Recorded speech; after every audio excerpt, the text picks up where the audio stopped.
নুজহাত, আপনি জানতে চেয়েছেন কোনো ছেলের সাথে যদি আমার বাবা মা জোর করে বিয়ে দেন, আমি যদি বাধ্য হয়ে কবুল বলি, মন থেকে কবুল না বলি, এ বিয়ে কি হালাল হবে? এর উত্তর হলো, কোনো ছেলের সাথে জোর করে যদি বিয়ে করতে বাধ্য করে আপনি কবুল বলবেন না। কারণ হলো বিয়ে এমন একটা বিষয় যে এখানে আপনি ইচ্ছা হোক আর অনিচ্ছা হোক, যদি আপনি মুখ দিয়া বলেন, জেনে শুনে বলেন সজ্ঞানে, তাহলে সেক্ষেত্রে বিয়ে হয়ে যাবে। রাসূল করিম সাল্লাল্লাহু আলাইহি ওয়াসাল্লাম বলেছেন, সালাতুন জিদ্দুহুন্না জিদ্দুন ওয়া হাজলুহুন্না জিদ্দুন। তিনটি বিষয় আছে যেগুলো মানুষ দুষ্টমি করে করলেও হয়ে যায় আর সিরিয়াসলি করলেও হয়ে যায়। তার ভিতরে একটা হলো বিবাহ, একটা হলো তালাক, একটা হলো কৃতদাস দাসী মুক্তকরণ।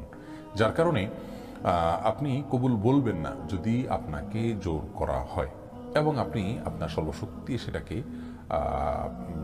প্রতিহত করবেন যদি অন্যায়ভাবে আপনাকে কোথাও অন্যায্য জায়গায় বিয়ে দিতে তারা বাধ্য করেন।